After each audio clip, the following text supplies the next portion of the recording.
Assalamu alaikum. Today's lab session is related to the study of pumps, to study the characteristics of pump.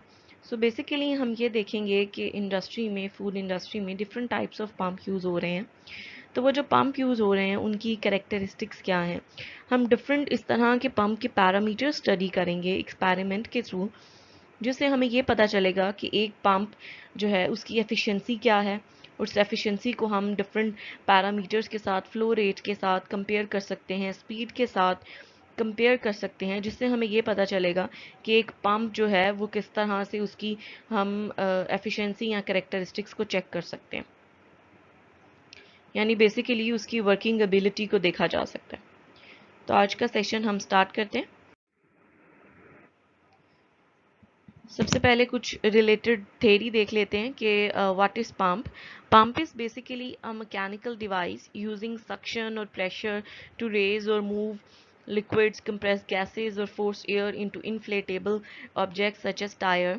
यानी जब आपने pressure को use करते हुए या सक्शन को यूज़ करते हुए आपने लिक्विड को एक पॉइंट से दूसरे पॉइंट पर आपने ट्रांसफ़र करना होता है, एक जगह से दूसरी जगह पर उसको पहुंचाना है, या गैसेस को आपने किसी ऑब्जेक्ट के अंदर फोर्स करना है. जैसे कि टायर में आप गैस को प्रेशर यूज़ करते हुए आप पंप करते हैं उस चीज़ को, तो ऑब्जेक्ट टायर जो है उसके अंदर हवा भर जाती है.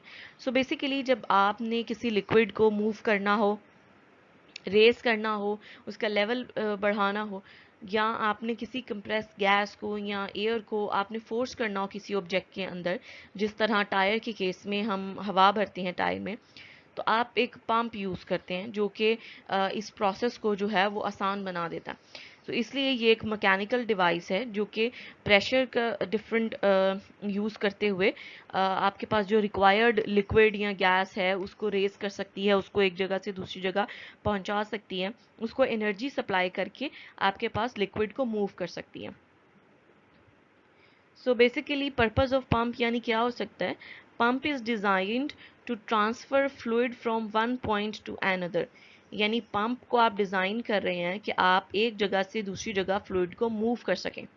अब वो किस जगह से, आप एक जगह से किस पॉइंट से दूसरे पॉइंट तक उसे मूव करना चाह रहे हैं. आप उसे लो प्रेशर एरिया से हाई प्रेशर एरिया पे ट्रांसफ़र करना चाह रहे हैं. यानी ये फ्लूइड एक ऐसी जगह पर प्रेजेंट है जो कि लो प्रेशर, वहाँ पे प्रेशर कम है, आप उसे एक हाई प्रेशर एरिया पर कन्वर्ट करना चाह रहे हैं, तो आपको पंप रिक्वायर्ड होगा. अगर फ्लूइड या कोई भी वाटर, कोई भी जो आपके पास रिक्वायर्ड फ्लूइड है या गैस है, वो लोअर एलिवेशन पे प्रेजेंट है, अब आप उसे हायर एलिवेशन पे पहुंचाना चाह रहे हैं, तो आपको पंप रिक्वायर्ड होगा. इसी तरह अगर फ्रॉम लोकल लोकेशन से एक जगह पर उसका मेन सोर्स प्रेजेंट है किसी फ्लूइड का, अब आप उसे डिस्टेंट लोकेशन यानी दूर जगह पर ट्रांसफ़र करना चाह रहे हैं कि एक पॉइंट से दूसरी पॉइंट तक भेजना चाह रहे हैं, तो आपको पंप यानी ट्रांसफ़र, किसी भी तरह का ट्रांसफ़र हो, बेशक वो एलिवेशन की फॉर्म में हो, वो प्रेशर की फॉर्म में हो या लोकेशन की फॉर्म में हो, जब आपने किसी भी फ्लूइड को आपने मूव करना है, ट्रांसफ़र करना है एक पॉइंट से दूसरे पॉइंट तक, तो आपको पंप की ज़रूरत पड़ेगी. वो खुद ही चलकर तो एक जगह से दूसरी जगह मूव नहीं होगा, तो उसको एक पॉइंट से दूसरे पॉइंट तक ट्रांसफ़र करने के लिए जिस चीज़ की आपको ज़रूरत होगी, जिस डिवाइस की ज़रूरत है आपको, वो पंप कहलाती है. अब डिफरेंट टाइप्स ऑफ पंप हो सकते हैं, डिफरेंट क्लासिफिकेशन ऑफ पंप हो सकती हैं. डायनामिक पंप हो सकते हैं और पॉजिटिव डिस्प्लेसमेंट पंप भी एक टाइप है हमारे पास पंप की. हम जो आज स्टडी करेंगे वो डायनामिक पंप की एक टाइप है, जिसे हम सेंट्रीफ्यूगल पंप कहते हैं. तो हम डायरेक्टली जो है सेंट्रीफ्यूगल पंप पे पहुंचते हैं, उसकी बात करते हैं. So what is a centrifugal pump? It is a hydraulic machine which converts mechanical energy into hydraulic energy by the use of centrifugal force acting on the fluid. It is used in different areas where fluid is needed to raised from low level to high level.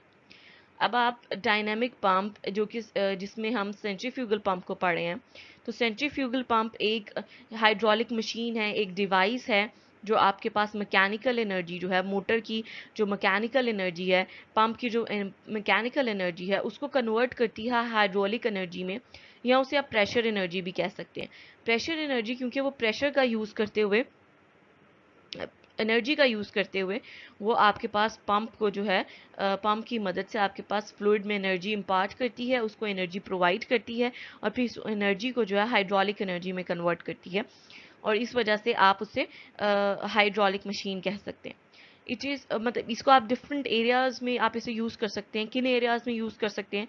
जहाँ आपको fluid को एक lower level point से एक high level point पर आपने transfer करना है, तो आप इस पंप को यूज़ कर सकते हैं।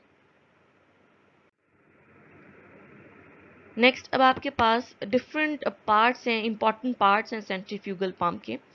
सो जो पार्ट्स हैं, first important part of centrifugal pump is impeller. So impeller is basically a rotating component of a centrifugal pump which transfer energy from the motor that drives the pump to the fluid being pumped by accelerating the fluid outward from the center of rotation. यानी हमारे पास जो impeller है वो आपके पास जो centrifugal pump को जो rotate, उसमें जो रोटेशन प्रोवाइड करता है वो इम्पैलर की मदद से होती है। यानी आपने फ्लूइड को जो एनर्जी, फ्लूइड को जो रोटेट करवाना है, जो उसको एनर्जी प्रोवाइड करनी है, वो मोटर से एनर्जी इम्पैलर लेता है और इम्पैलर मूव करता है और वो जो है एनर्जी फिर आगे फर्दर आपके पास एनर्जी को फ्लूइड में ट्रांसफ़र करता है। नेक्स्ट आपके पास जो पार्ट है वो वॉल्यूट है। वॉल्यूट जो है उसे आप केसिंग भी कह सकते हैं पंप की। जो केसिंग है बेसिकली वो रिसीव करती है आपके पास जो फ्लूइड जो है, इम्पेलर जिस फ्लूइड को पंप करता है वो फिर आपके पास जो फ्लूइड होता है वो आपके पास वॉल्यूट या जो पंप की केसिंग है उसमें रिसीव किया जाता है। नेक्स्ट आपके पास जो कंपोनेंट है, जहाँ पार्ट है सेंट्रीफ्यूगल पंप का, वो है shaft. Shaft is basically a component of centrifugal pump which is responsible for the rotation of impeller. अब जो impeller मूव कर रहा है वो शाफ्ट की मदद से मूव कर रहा है, यानी जो शाफ्ट है वो आपके पास impeller की मूवमेंट को सपोर्ट करती है। Next important part is suction I. Suction I basically connect करती है आपके पास जो सोर्स ऑफ फ्लूइड है या लिक्विड जहाँ से आ रहा है उसको सेंट्रीफ्यूगल पंप से कनेक्ट करती है। यानी बेसिकली जो आपका इनलेट है, इनलेट जहाँ से आप एंटर करवा रहे हैं अपने फ्लूइड को, वो उधर से आपको उसके साथ कनेक्ट करती है पंप के साथ। Next point is discharge. Discharge वो पार्ट है सेंट्रीफ्यूगल पंप का जो आपके पास बेसिकली आउटलेट का काम कर रहा है। डिस्चार्ज यानी जहाँ से आपका जो फ्लूइड है उसने आउटवर्ड मूव करना है, वो आपके पास वो पॉइंट डिस्चार्ज कहलाएगा। जैसे आपके पास एक इनलेट पॉइंट होता है और एक आउटलेट पॉइंट होता है, तो सक्शन आई बेसिकली आप कह सकते हैं कि ये इनलेट पॉइंट है और जो डिस्चार्ज है वो आपके पास आउटलेट पॉइंट है। Next part of centrifugal pump is diffuser.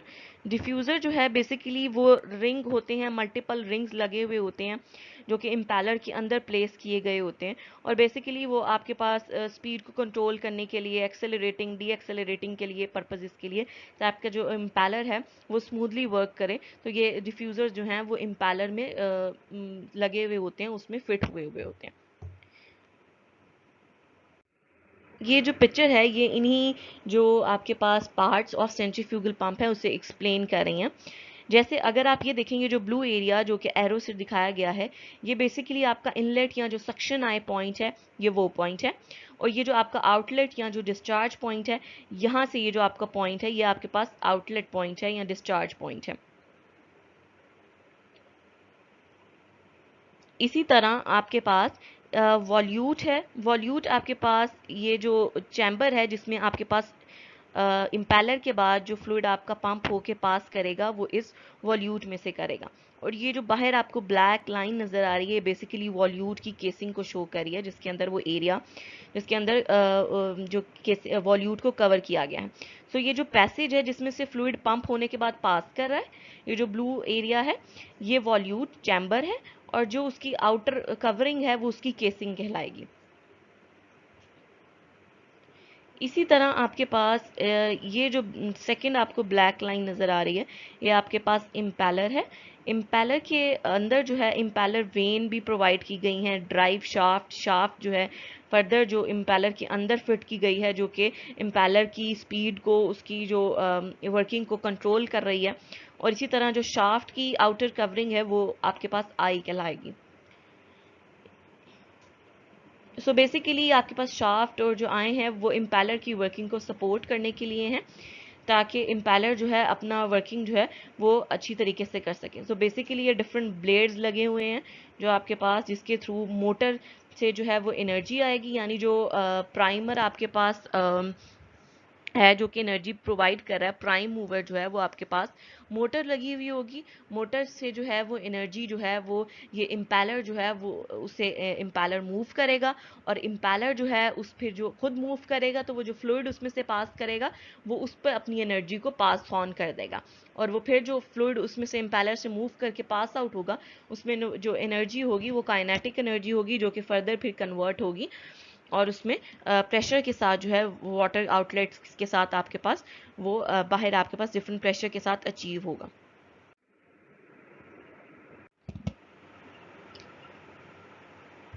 Next we are going to study working principle of centrifugal pump, कि वो किस प्रिंसिपल पर काम करता है।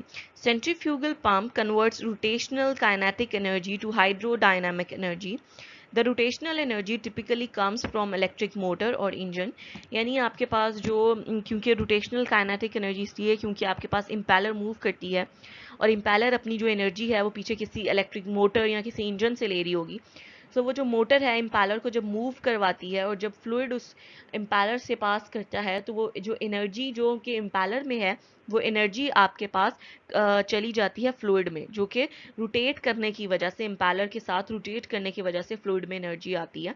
तो इसलिए वो रोटेशनल काइनेटिक एनर्जी है, जिसको फिर सेंट्रीफ्यूगल पंप जो है हाइड्रोडायनामिक एनर्जी में कन्वर्ट करता है, जिससे आपका जो, या प्रेशर एनर्जी में जिसे आप कह सकते हैं कन्वर्ट करता है, जिससे प्रेशर के साथ जो है आउटलेट पे आपका जो वाटर है वो डिस्चार्ज पॉइंट से आप उसे कलेक्ट करते हैं। The fluid enters the pump impeller near or along to the rotational axis and is accelerated by the impeller, flowing radially outward into a diffuser or volute, जिसे हम casing भी कहते हैं, from where it exits। यानी जब fluid है आपके पास enter होता है इम्पेलर में एंटर होता है या उसके आसपास उसे रोटेशनल एक्सिस के रोटेट करता हुआ, और फिर उससे एनर्जी लेता है एक्सेलरेटेड बाय द इम्पेलर, यानी उससे स्पीड लेता है, उससे एनर्जी उसको मिलती है इम्पेलर से। और इम्पेलर कहाँ से ले रहा है? इम्पेलर एनर्जी जो है वो पीछे प्राइम मूवर से ले रहा है। प्राइम मूवर जो है वो कोई मोटर या इंजन हो सकती है, और फिर वहां से जब वो मूव करता है आपके पास वॉल्यूट में या वॉल्यूट चैम्बर में, तो वो यहाँ जिसे आप केसिंग भी कह सकते हैं पंप की, वो उस एरिया में मूव करता है, और वहां से वो मूव करता हुआ आपके पास एग्जिट पॉइंट या डिस्चार्ज पॉइंट से जो है वो वाटर जो है आपका या फ्लूइड जो है वो आउटलेट से पास आउट हो जाता है। तो ये जो है बेसिक प्रिंसिपल है सेंट्रीफ्यूगल पंप का, जिस पर वो वर्क करता है। अब हम प्रोसीजर देख लेते हैं कि हम किस तरह एक्सपेरिमेंट प्रोसीजर करेंगे। अब जो हमारे पास सेंट्रीफ्यूगल पंप है, आप उसको पैरेलल डायरेक्शन में भी सेट कर सकते हैं और सीरीज डायरेक्शन में भी सेट कर सकते हैं। फिलहाल जो मैं आपको प्रोसीजर बता रही हूँ वो पैरेलल ऑपरेशन के लिए है।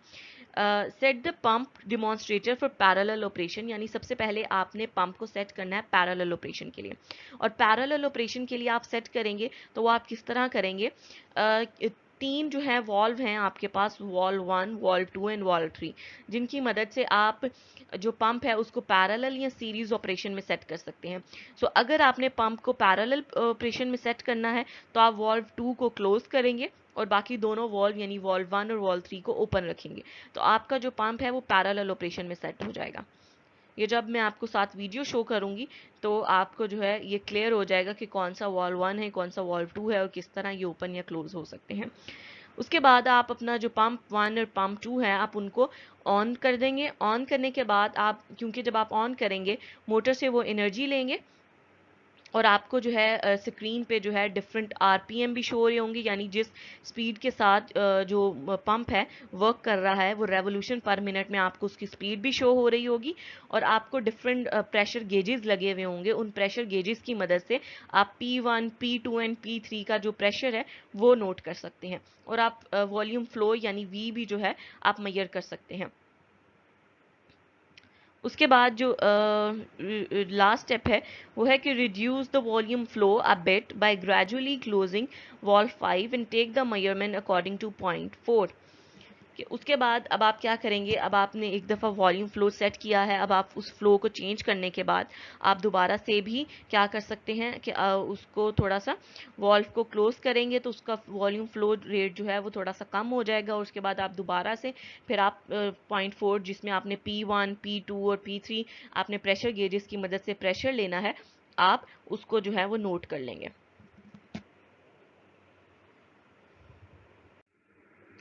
नेक्स्ट जो है आपके पास पॉइंट है flow different observation and calculation का, जो कि आप एक्सपेरिमेंट के थ्रू करेंगे।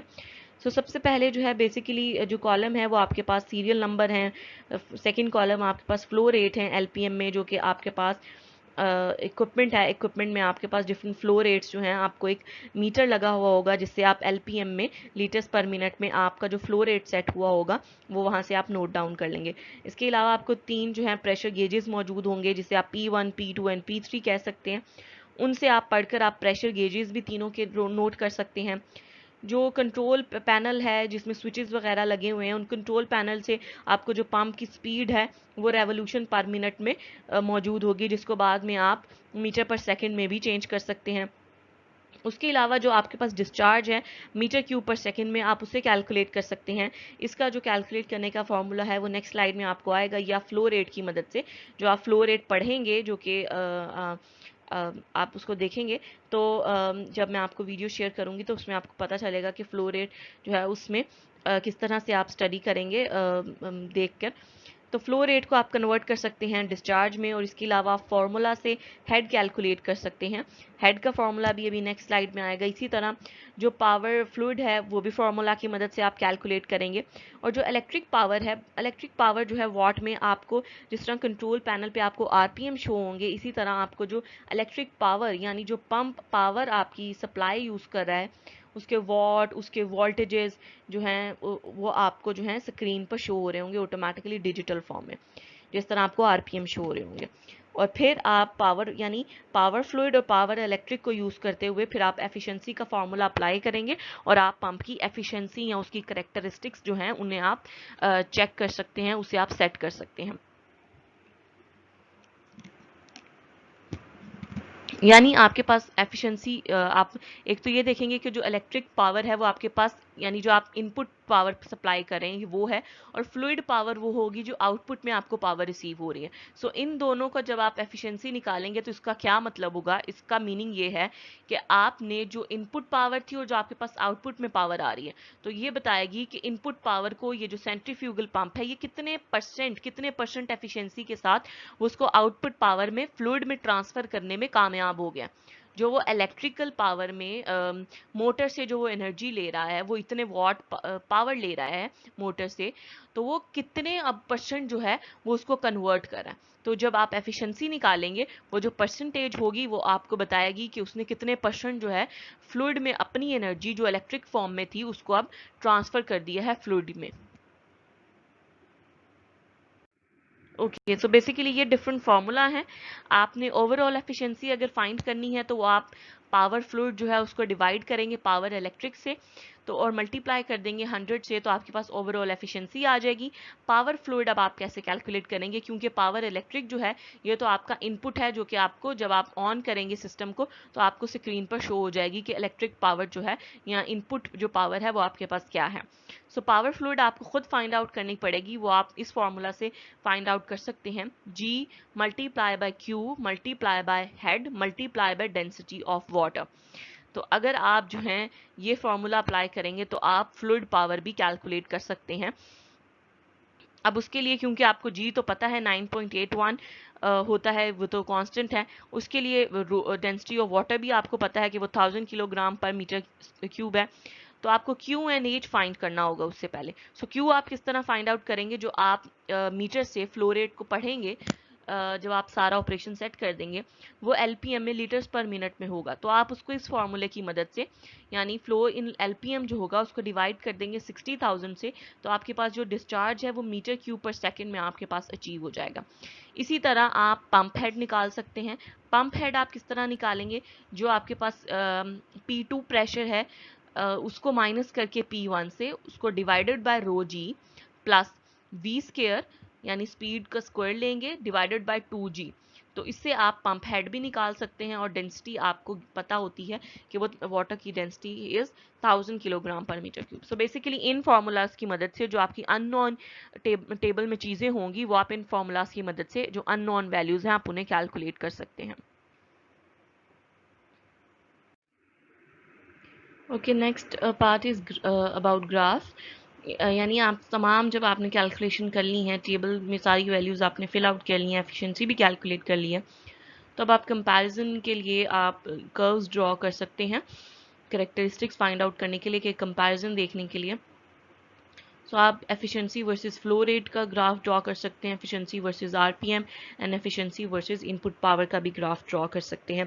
यानी ये आपको बताएगा कि अगर एफिशिएंसी और फ्लो रेट का आपस में क्या कनेक्शन है, कि फ्लो रेट के बढ़ने से एफिशिएंसी पे क्या असर पड़ रहा है, उसकी इंक्रीज़ कर रही है या डिक्रीज़ कर रही है, आरपीएम के कम या ज़्यादा होने से एफिशिएंसी पर क्या असर पड़ रहा है। उसी तरह अगर इनपुट पावर इंक्रीज़ या डिक्रीज़ हो रही है तो एफिशिएंसी क्या डिक्रीज़ हो रही है, इंक्रीज़ हो रही है या सेम रह रही है। सो बेसिकली तीनों का जो है आपको पता चलेगा कि अगर किसी भी चीज़ को, एक चीज़ को डिक्रीज या इंक्रीज करने से सेकंड चीज़ पर जो है, सेकंड पॉइंट पर जो है उस पर क्या इफेक्ट आएगा। सो इन ग्राफ की मदद से आपको इनके जो इफेक्ट है उसे समझने में बहुत आसानी होगी। So this is all from today, जिसमें हमने जो है आज के लेक्चर में बात की है करेक्टरिस्टिक्स ऑफ पंप की, जिसमें हमने एक पंप को फोकस किया है, सेंट्रीफ्यूगल पंप, और उसके हमने पैरेलल ऑपरेशन को स्टडी किया है। और इसी तरह जब आप सीरीज़ ऑपरेशन को सेट करेंगे, तो सीरीज़ ऑपरेशन को सेट करने के साथ साथ जो है वो फिर आप सीरीज़ के लिए भी कैरेक्टरिस्टिक्स कर्व ड्रॉ कर सकते हैं, और फिर आप कंपैरिजन कर सकते हैं कि जो पैरेलल की कर्व्स हैं या उनकी जो एफिशिएंसी है वो किस तरह की है, और अगर आप किसी पंप को सीरीज ऑपरेशन में सेट कर रहे हैं तो फिर उनकी जो वर्किंग है या उनकी जो एफिशिएंसी है या उसकी कैरेक्टरिस्टिक्स में क्या डिफरेंस है, और उनका फिर आपस में भी कंपैरिजन किया जा सकता है। So this is all from today, thank you very much.